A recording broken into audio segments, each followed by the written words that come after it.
Good morning 11th class. बेटे हमारा market equilibrium के दो टॉपिक पेंडिंग हैं। एक तो है बेटे हमारा प्राइस सेलिंग और दूसरा है बेटे हमारा एमएसपी का। आज की वीडियो के अंदर मैं आपको दोनों टॉपिक कराऊंगी और आपका चैप्टर बेटे कंप्लीट हो जाएगा।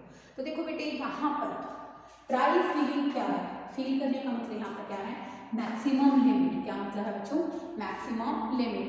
प्राइस सीलिंग क्या होता है बेटे, बेसिकली यहाँ पर मैक्सिमम प्राइस हमारी जो गवर्नमेंट डिसाइड करती है, मैक्सिमम प्राइस डिसाइड कर देती है कि एक सेलर उससे ज़्यादा प्राइस अपने बायर से चार्ज नहीं कर सकता।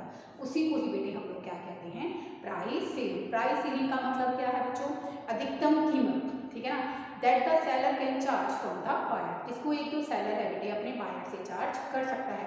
ताकि बेटे इसका ऑब्जेक्टिव क्या है, इसका ऑब्जेक्टिव यही है बेटे जो पुअर बायर्स हैं वो भी बेटा नेसेसिटीज ऑफ लाइफ को अफोर्ड कर सकें। तो बेटे इसी को ही हम लोग क्या कहते हैं, प्राइस सीलिंग। प्राइस सीलिंग जो होती है बेटे जनरली हमारी इक्विलिब्रियम प्राइस से क्या होती है, काफी कम होती है। अब देखो बेटे इसका डायग्राम कैसे बनाएंगे हम लोग। यहाँ हम लोग प्राइस शो करेंगे एज यूजुअल और यहाँ आ जाएगा हमारा demand and supply. Okay, this is our demand curve, this is our supply curve. Okay, तो बच्चों ये है हमारा इक्विलिब्रियम प्राइस, इक्विलिब्रियम पॉइंट और इक्विलिब्रियम बच्चों क्वांटिटी। ठीक है बेटा। अब देखो बेटे जनरली जैसे मैंने कहा ना कि ये हमेशा हमारे इक्विलिब्रियम प्राइस से कम होता है। क्यों कम होता है, ताकि जो पुअर बायर्स हैं वो भी इसको खरीदना अफोर्ड कर सके। तो जनरली बेटे जिसका प्राइस होगा, गवर्नमेंट ने बेटा P1 कितना डिसाइड कर दिया बच्चों, P1। तो इसके कारण बेटे क्या होगा, इसके कारण अगर गवर्नमेंट कीमत कम करेगी तो यहाँ पर बेटे ये क्यों है, ये हो गया बच्चों Q1 और ये हो गया बेटे Q2। ठीक है, तो हमारी जो डिमांड है बेटे प्रोडक्ट की वो बढ़कर क्या हो जाएगी बेटा, Q1 से बढ़कर यानी कि इस पॉइंट से बढ़कर यहाँ तक क्या हो जाएगी, अधिकतम हो जाएगी। अब देखो बेटे आप बताओगे यहाँ पर डी क्या है, यहाँ पर डिमांड कर्व है, एस यहाँ पर क्या है, सप्लाई कर्व। ओके, ई यहाँ पर क्या है, इक्विलिब्रियम प्राइस। और बच्चों यहाँ पर equilibrium point, sorry equilibrium point, P यहाँ पर क्या है, इक्विलिब्रियम प्राइस। ओके, और बच्चों जो P1 मैंने कहा ना कि इससे कम कीमत डिसाइड करते हैं ताकि जो पुअर पीपल इसको अफोर्ड कर सके। तो बेटा P1 यहाँ पर क्या है, सीलिंग प्राइस। क्या है बच्चों, सीलिंग प्राइस। इससे ज़्यादा कीमत एक सेलर अपने बायर से चार्ज नहीं कर सकता। तो बेटे इसके बेसिकली इसके कारण क्या होगा, यहाँ पर Q1 और Q2, दिस वन ये Q1 है, पहले OQ था ना क्वांटिटी, इक्विलिब्रियम क्वांटिटी पहले क्या थी बेटे, OQ थी। अब ये बढ़कर OQ से क्या हो गई है, यानी कि OQ से बढ़कर OQ2 तक हो गई है। कितनी हो गई है, OQ से बढ़कर OQ2, यानी कि यहाँ से बढ़कर पहले OQ थी, अब ये बढ़कर OQ से बढ़कर क्या हो गई है, Q2 तक हो गई है। ओके, तो बेटा इसी को ही हम लोग क्या कहते हैं, that is also equal to A B. ये भी है बेटे, ये किसको शो कर रहा है बच्चों, एक्सेस डिमांड। किसको शो कर रहा है, एक्सेस डिमांड। ओके, ठीक है बच्चों। अब जब गवर्नमेंट प्राइस कम करेगी तो बेटा प्राइस के P से कम होकर P1 होने पर डिमांड क्या है बेटा, बढ़ जाएगी। तो ए बी कह लीजिए बच्चों, Q1 से Q2 तक कह लीजिए। ठीक है, तो बेटा बेसिकली ये हमारी क्या है, एक्सेस डिमांड। तो बेटा जब गवर्नमेंट प्राइस सीलिंग करेगी तो उसका हमारी डिमांड और सप्लाई दोनों पर ही क्या पड़ेगा, इफेक्ट पड़ेगा। डिमांड तो बेटा बढ़ जाएगी कीमत के कम होने से, लेकिन बच्चों जो सप्लाई कितनी थी, पहले सप्लाई बेटा क्वेश्चन में कितनी थी, OQ थी। सप्लाई कितनी थी बच्चों, OQ। अब सप्लाई OQ से रिड्यूस होकर, कम होकर कितनी हो गई है बच्चों, OQ से रिड्यूस होकर पहले इतनी थी, अब कम होकर कितनी हो जाएगी, OQ1 हो जाएगी। सप्लाई कॉन्ट्रैक्ट हो जाएगी बच्चों जब हमारी डिमांड OQ से बढ़कर OQ2 हो जाएगी। At the same time price कम होने से सप्लाई क्या हो जाएगी, कम हो जाएगी। और सप्लाई के कम होना है कि सप्लाई कॉन्ट्रैक्ट करेगा, तो बेटा यहाँ पर ये ओ क्यू से कम होकर क्या हो जाएगी, OQ1 हो जाएगी। तो बेटा जो ये एक्सेस डिमांड है, ये तो एक्सेस डिमांड को शो करेगा और ये किसको शो करेगा, कॉन्ट्रैक्शन को। किसको शो करेगा बच्चों, कॉन्ट्रैक्शन को। ओके, तो बेटा बेसिकली इसके भी अपने इम्प्लीकेशंस हैं। एक्सेस डिमांड, अगर डिमांड बहुत ज़्यादा बढ़ जाएगी तो गवर्नमेंट तो बेसिकली सभी को बाजरा जितना भी हमें प्रोडक्ट प्रोवाइड करना है, कमोडिटी प्रोवाइड करनी है, वो उनको अवेलेबल नहीं होगी। जब उनको वो वस्तुएं अवेलेबल नहीं होंगी बेटा, तो नो डाउट तो हमें किस प्रॉब्लम का, सिचुएशन का सामना करना पड़ेगा, दैट इज पार्शियल हंगर। किसका सामना करना पड़ेगा, पार्शियल हंगर। तो इसके लिए बेटा पार्शियल हंगर को सॉल्व करने के लिए गवर्नमेंट के पास एक रेमेडी है। वो रेमेडी क्या है, राशनिंग। क्या है बच्चों, rationing. Rationing is the remedy. ठीक है बेटा, तो राशनिंग क्या है बच्चों, एक रेमेडी है जिसके अंदर गवर्नमेंट क्या करेगी, हर एक व्यक्ति को जितना भी बेसिकली उसको कमोडिटी अलॉट करनी है, हर एक व्यक्ति को उसके अकॉर्डिंग अलॉटेड जो कमोडिटी है उसका एक कोटा फिक्स कर देगी कि हर एक व्यक्ति को इतने किलो चीज प्रोवाइड करने से वीट है बेटा, it's a necessity of life. Okay, तो गवर्नमेंट क्या करेगी कि हर एक परिवार को इतनी वीट अवेलेबल जरूर करानी है, पर पर्सन पर वीक 2 किलोग्राम प्रोवाइड करानी है, कितनी भी प्रोवाइड करानी है बेटे, तो अलॉटेड कर देगी कि इतना कोटा हर एक व्यक्ति के हिसाब से अलॉट किया जाएगा ताकि सभी को क्या हो, गुड्स अवेलेबल हो जाए। लेकिन बेटा जो ये राशनिंग है ये भी बेटा टोटली फ्री नहीं है, इसकी अपनी डिमेरिट्स हैं। डिमेरिट्स क्या है बेटे, फर्स्ट वन बेटे, अगर आप राशन शॉप पे जाते हो, जो पब्लिक डिस्ट्रीब्यूशन शॉप्स होती है बेटे, वहाँ पर एक तो बेटे you have to stay in a long queue for the commodity. आपको वस्तु खरीदने के लिए, वीट को खरीदने के लिए लंबी लंबी लाइनों में खड़ा होना पड़ेगा। दूसरी बात, कई बार क्या होगा, जब तक आप वहाँ तक पहुँचोगे इतना कमोडिटी क्या हो जाएगी, कई बार खत्म भी हो जाती है, पीछे से राशन नहीं आ पाता। तीसरा, जो आपको बेसिकली वीट प्रोवाइड कराई जाए वो कई बार इंफीरियर क्वालिटी की होती है, लो क्वालिटी की होती है। तो बेटा राशनिंग भी टोटली मेरिट फ्री नहीं है, मतलब टोटली फ्री नहीं है, इसकी भी अपनी डीमेरिट्स हैं। राशनिंग की बेटा कौन कौन सी डीमेरिट है बेटे, फर्स्ट ये you have to stay in a long queue, आपको लंबी लंबी लाइनों में खड़ा होना पड़ेगा, आपको अपनी बारी का वेट करना पड़ेगा, और कई बार बेटे जब तक आपका नंबर आएगा तब तक राशन क्या हो जाता है, खत्म हो जाता है। और तीसरा बेटे, कई बार जो बेसिकली पब्लिक डिस्ट्रीब्यूशन सिस्टम के थ्रू हम लोग ग्रेन्स अलॉट करते हैं वो काफ़ी इंफीरियर क्वालिटी की होती हैं। तो बेटा राशनिंग भी बेसिकली पूरी तरह से फ्री नहीं है। तो इसके लिए क्या करना चाहिए, क्योंकि राशनिंग भी कहीं ना कहीं ब्लैक मार्केटिंग जैसी सोशल इविल्स को बढ़ावा देती है।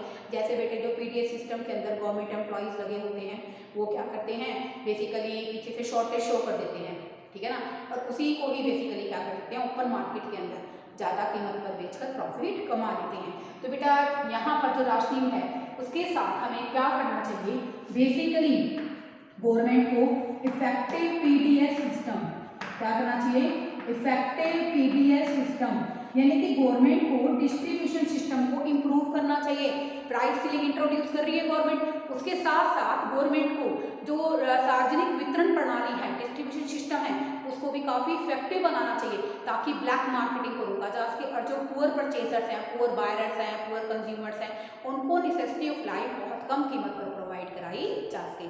तो बेटे इसका पूरा टॉपिक का मीनिंग ही क्या है, प्राइस सीलिंग। प्राइस सीलिंग माने maximum limit for a price for a commodity. Government बेटे जनरली इसको इक्विलिब्रियम प्राइस से कम डिसाइड करती है, जिसके कारण डिमांड बढ़कर OQ से बढ़कर OQ2 हो जाती है। एट द सेम टाइम अगर प्राइस कम होंगे तो सप्लाई क्या हो जाएगी बच्चों, कॉन्ट्रैक्ट हो जाएगी, सप्लाई OQ से कम होकर OQ1 हो जाती है।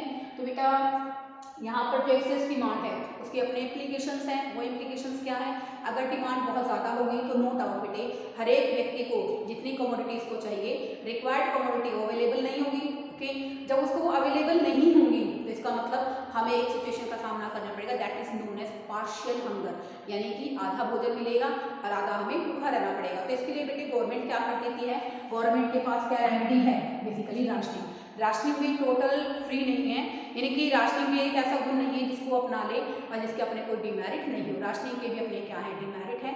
आपको लंबी लंबी लाइनों में खड़ा होना पड़ेगा, आपको जब अलॉटेड वीट आपको अवेलेबल होगी वो इंफीरियर क्वालिटी की हो सकती है। तो बेटा साथ ही साथ बेटे जो पीडीएस सिस्टम में स्टाफ लगा हुआ है वो बेसिकली क्या करते हैं, ब्लैक मार्केटिंग करते हैं, पीछे से शॉर्टेज शो कर देंगे और उसको ओपन मार्केट में ज़्यादा प्राइस पर बेचकर मुनाफाखोरी करते हैं। तो बेटे इसलिए गवर्नमेंट को क्या करना चाहिए, इफेक्टिव पीडीएस सिस्टम को भी अपनाना चाहिए। सार्वजनिक वितरण प्रणाली बहुत बेहतरीन होनी चाहिए ताकि जो पुअरर हैं उनको नेसेसिटी ऑफ लाइफ प्रोवाइड कराई जा सके। तो बेटे अब हम नेक्स्ट टॉपिक करेंगे हमारा एमएसपी का, दैट इज प्राइस फ्लोर।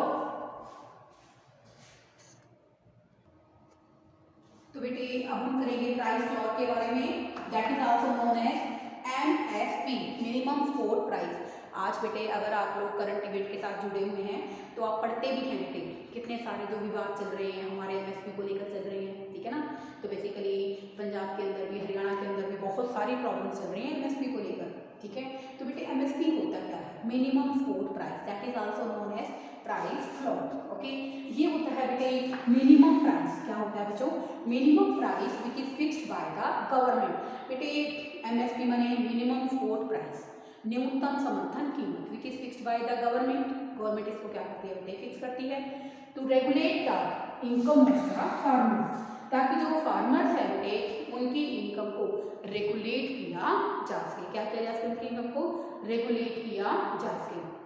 क्योंकि बेटे क्या होता है, जनरली गेहूं है बेटे, चावल है, व्हीट और rice are seasonal cereals, basically ऐसे खाद्यान्न हैं जो बेसिकली अपने एक स्पेशल सीजन के अंदर उनको उगाया जाता है, काटा जाता है। तो बेटे कई बार क्या होता है, जब व्हीट बेटा मार्केट के अंदर आता है तो there is a glut in a market of the wheat production. तो बेटे गेहूं की प्रोडक्शन की एकदम से ग्लट होता है, एक्सेस सप्लाई हो जाती है, क्योंकि बेटा एक सीजनल नेचर की होती है, ठीक है ना।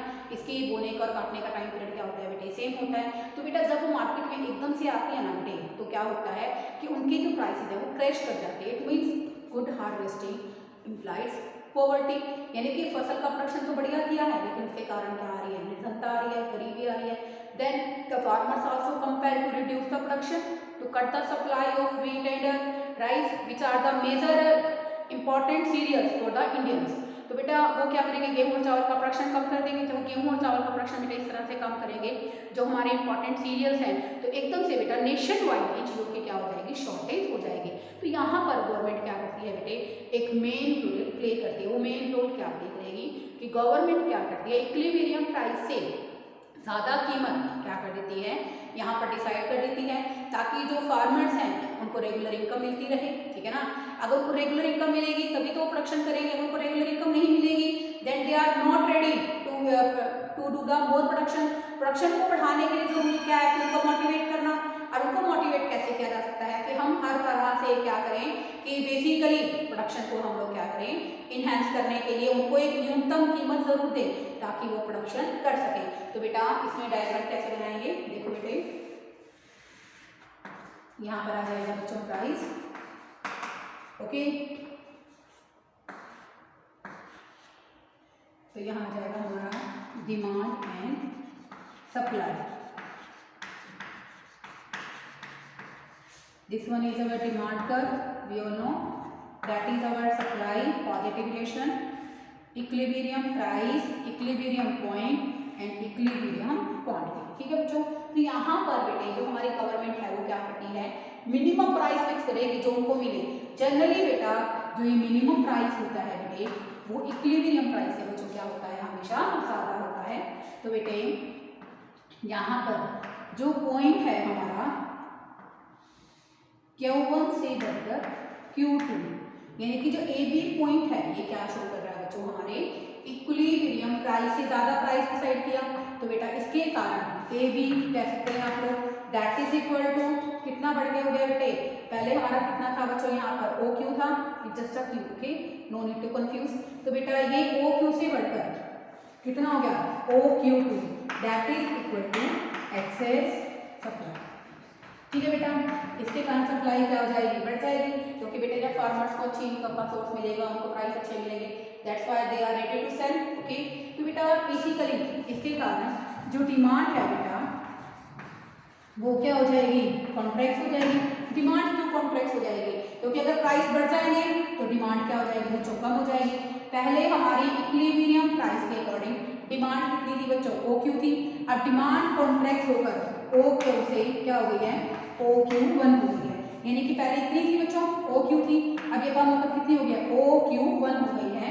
क्योंकि बेटे बेसिकली सप्लाई के बढ़ने से प्राइस के बढ़ने, सप्लाई तो बढ़ गई बट डिमांड क्या हो जाएगी बच्चों, कम हो जाएगी। तो बेटा हमारी supply that is A B Q1 से बढ़कर Q से बढ़कर Q2 हो गई है, लेकिन eight the same time demand हमारी क्या हो गई है, कम हो गई है। क्योंकि देखो बेटा जनरली होगा क्या कि अगर हम फार्मर्स को मोटिवेट करना चाहते हैं कि वो टाइमली प्रोडक्शन करें, तो इसके लिए जरूरी क्या है कि उनको उनके एफर्ट्स के बदले में एक न्यूनतम कीमत अवश्य मिले।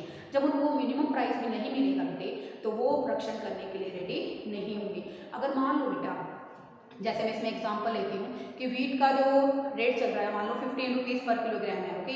अब मार्केट के अंदर 15 रुपये कीमत है, सरकार ने 15 रुपये कीमत की जगह बेसिकली कितने रुपए डिसाइड कर दी, सरकार ने 18 रुपये एमएसपी डिसाइड कर दिया, ओके। अब एमएसपी से ज़्यादा अगर इनको बेसिकली जो फार्मर्स हैं ज़्यादा मिलता है तो वो क्या कर सकते हैं, उसको ओपन मार्केट में बेच सकते हैं। अदरवाइज क्या करेगी गवर्नमेंट, 18 रुपये में खुद खरीद लेगी। गवर्नमेंट इसका करेगी क्या, government use the as a buffer stock to maintain the proper supply of food grain की सप्लाई को इंक्रीज करेगी। और इससे सबसे जो इम्पॉर्टेंट बात है बेटे वो क्या होगी कि ऐसा करने से जो मेन हमारा रहेगा कि उससे वो क्या कर पाएंगे, टाइमली प्रोडक्शन कर पाएंगे। और नो डाउट बेटे कभी लीन फार्म सप्लाई होगी मॉनसून फेलियर के कारण बेटे, तो उसमें वो क्या कर सकते हैं, हर तरह से अपने प्रोडक्शन को इनहेंस कर सकते हैं। तो मतलब प्रोडक्शन को इनहेंस करने का मतलब जो production as a buffer stock government ने मेंटेन किया है, गवर्नमेंट उसका आसानी से यूज कर सकती है। अब देखो बेटे लेकिन बेटे गवर्नमेंट 18 रुपीज़ एमएसपी पे जो बफर स्टॉक मेंटेन करेगी उसकी भी बेटा अपनी डिमेरिट है। बफर स्टॉक की डिमेरिट क्या है बेटे, cost of storage of food grain. सरकार को बेसिकली क्या करना पड़ेगा कि जो हमारा स्टोरेज कॉस्ट है उसको बियर करना पड़ेगा, और स्टोरेज कॉस्ट को बियर करना गवर्नमेंट के लिए क्या हो जाएगा, काफ़ी मुश्किल हो जाएगा। तो इसलिए बेटे बेसिकली अब कई बार दिमाग में आप लोगों के दिमाग में भी आती है बातें, जब हमारे बेसिकली किसान आंदोलन पर उतर आए हैं कि हमें एमएसपी को विड्रॉल करना चाहिए, नहीं विड्रॉल करना चाहिए, तो बेटे जैसे ही गवर्नमेंट की तरफ से कोई डिसीजन आता है then we will discuss in a next video. But आपका चैप्टर आज कंप्लीट हो गया है। Okay, thank you student.